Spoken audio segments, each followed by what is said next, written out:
그때에 온 땅이 하나님 앞에 부패하여 포악함이 땅에 가득한지라. 오늘 본문에 보면 하나님께서 왜 이 땅을 심판하시는지 이유가 다시 한번 언급이 되고 있습니다. 그때에 온 땅이 부패하였고 포악함이 땅에 가득하였다. 자, 어제 우리가 노아의 그 의로운 삶에 대해서 살펴봤습니다. 노아가 의인이요 당대의 완전한 자여 하나님과 동행하며 살아가는 그 시대에 세상은 어땠습니까? 부패하였고 포악함이 땅에 가득하였다. 자, 이 시대를 이제 우리가 좀 더 크게 보면은 에녹이 죽지 않고 이렇게 하나님께서 에녹을 데려갔던 그 시대예요. 그렇죠? 그렇게 된지 불과 1000년이 된 것도 아니고 한 몇백 년밖에 되지 않았습니다. 그 1000년을 살던 시대, 900년을 살던 시대에 몇백 년 되지 않았던 시대이고, 그리고 에녹의 아들인 무드셀라가 살아있던 시대예요. 그러니까 아직 이렇게 세상이 이 정도로 타락하고 이렇게 부패할 정도로 그런 시대가 돼서는 안 된다는 거죠. 이 시대에 그런 의인들이 살아 있었기 때문에. 그러나 세상이 오히려 더 강팍해지고 부패하고 땅이 포악해졌다는 거죠. 자, 그런 시대를 하나님이 보셨습니다. 12절에 하나님이 보신즉 땅이 부패하였으니 이는 땅에서 모든 혈육 있는 자의 행위가 부패함이었더라. 자, 하나님이 보신즉, 여기에 보면 하나님이 보셨다겠죠.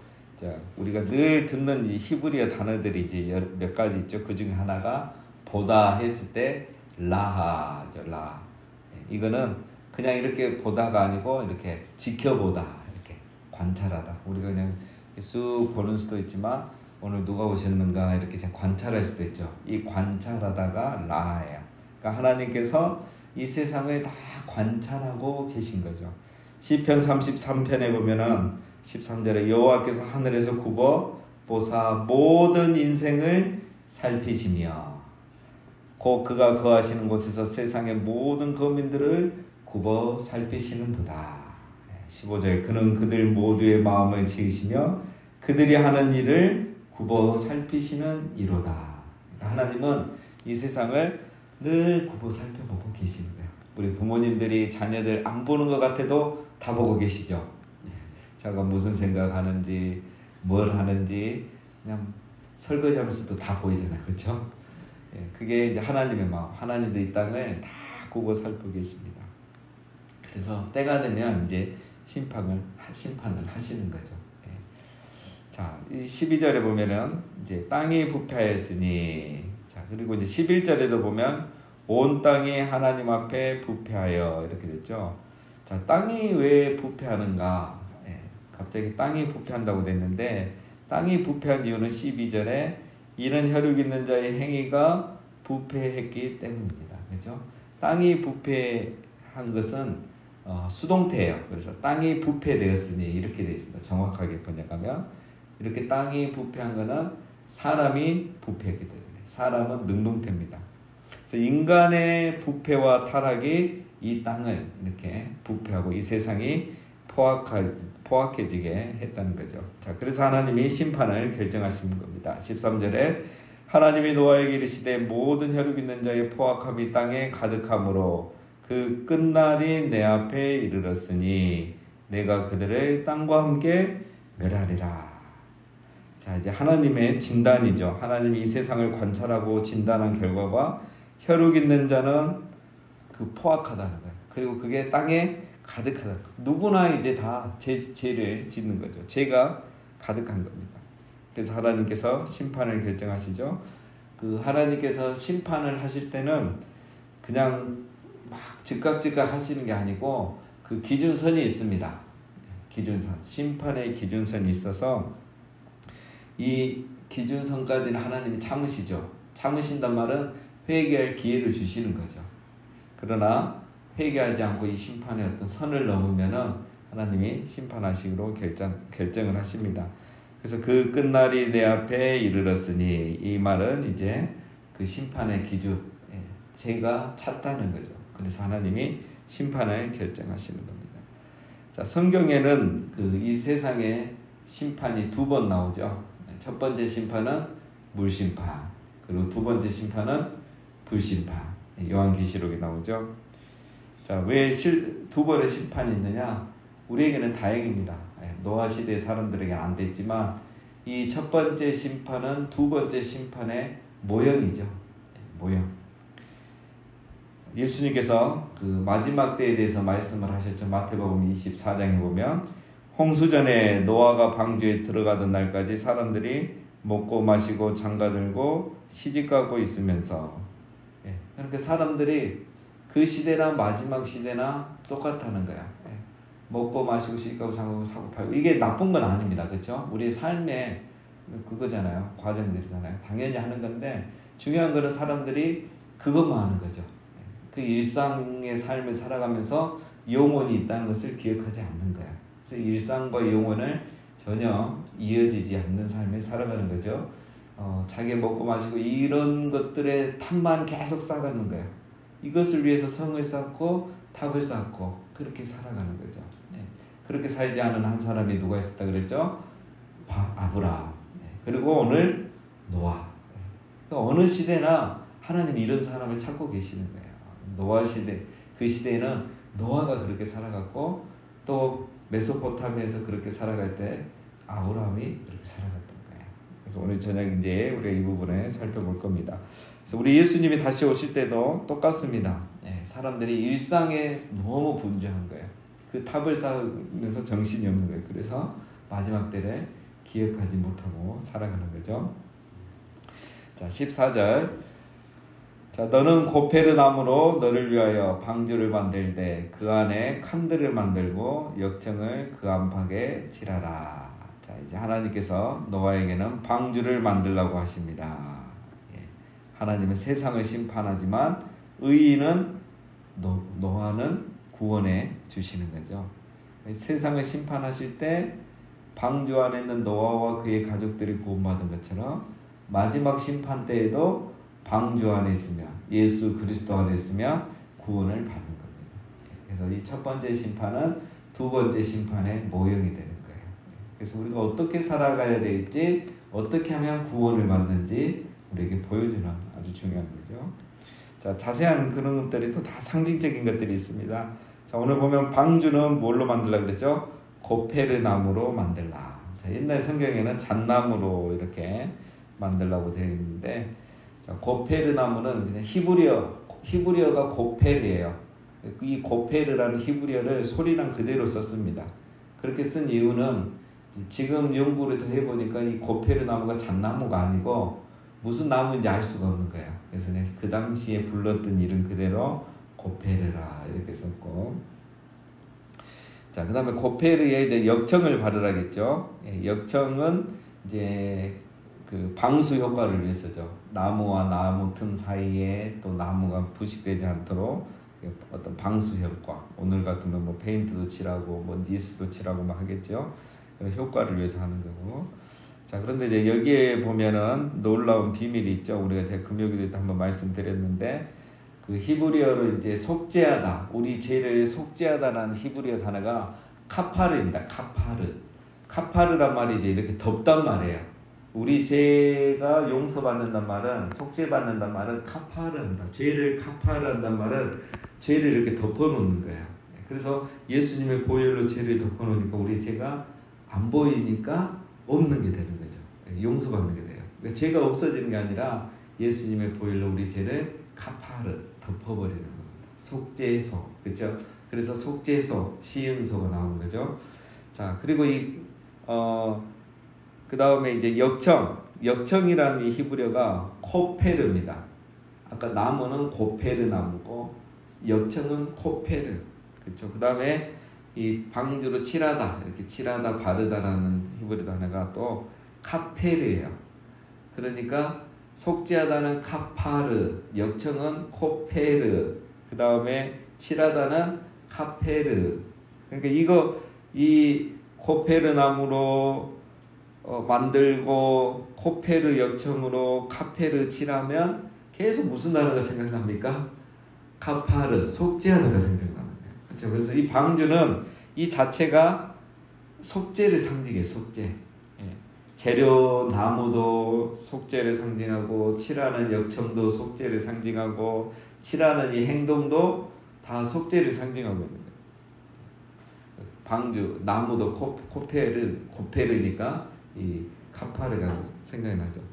우리는 실감 별로 안 나는데 이제 언어가 다르니까 히브리어는 또 이 사람들 바로 생각이 나죠. 그래서 방주가 의미하는 것은 뭐겠습니까?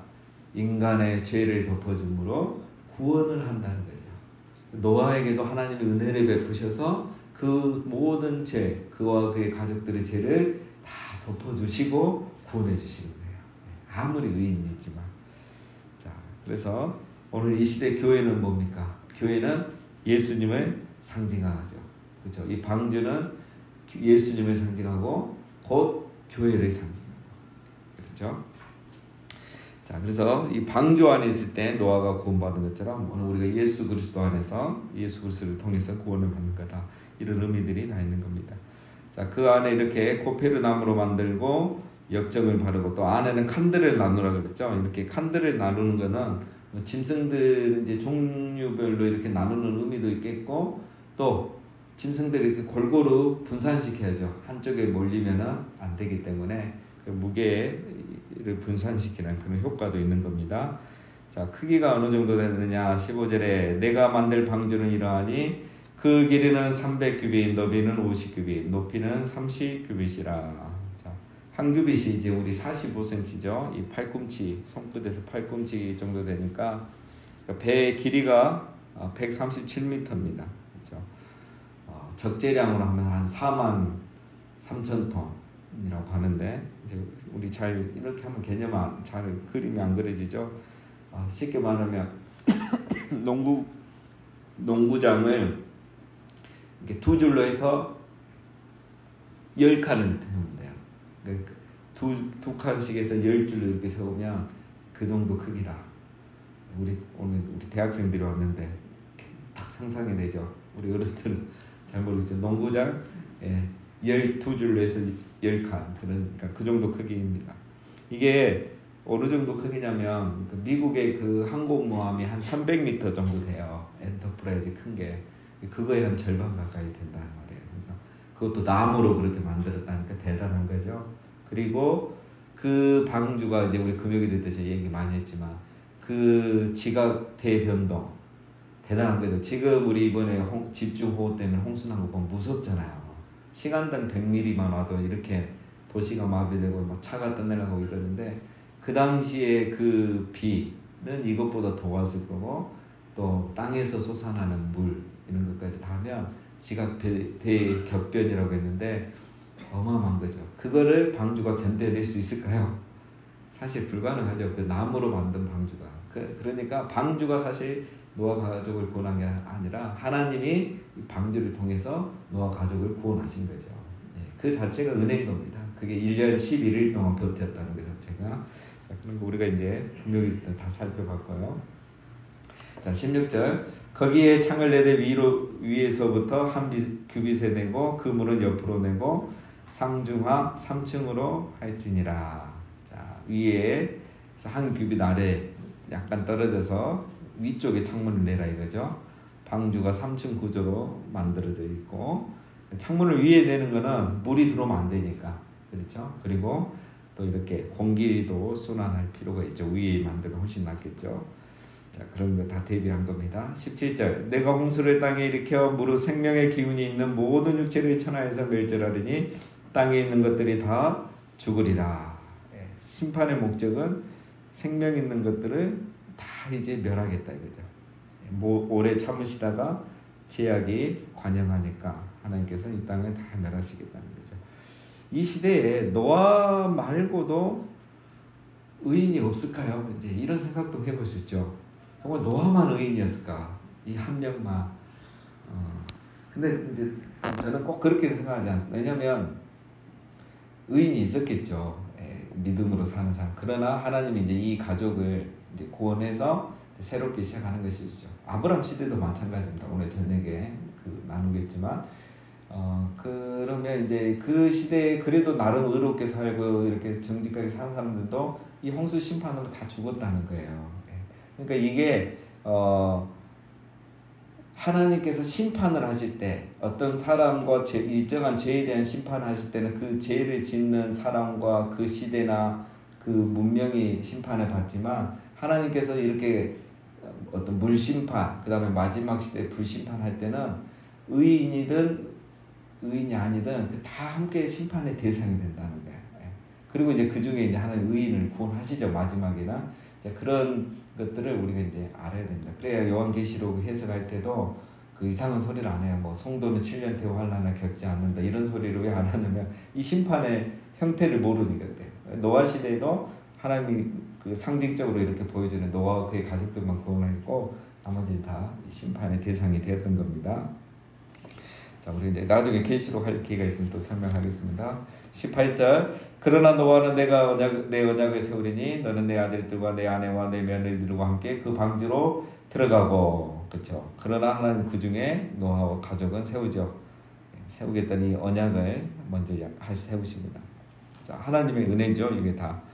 자, 그 다음에 19절 혈육 있는 모든 생물을 너는 각기 암수 한 쌍씩 방주로 이끌어들여 너와 함께 생명을 보존하게 하되 새가 그 종류대로 가축이 그 종류대로 땅에 기는 모든 것이 그 종류대로 각기 둘씩 내게로 나오리니 그 생명을 보존하게 하라. 그렇죠.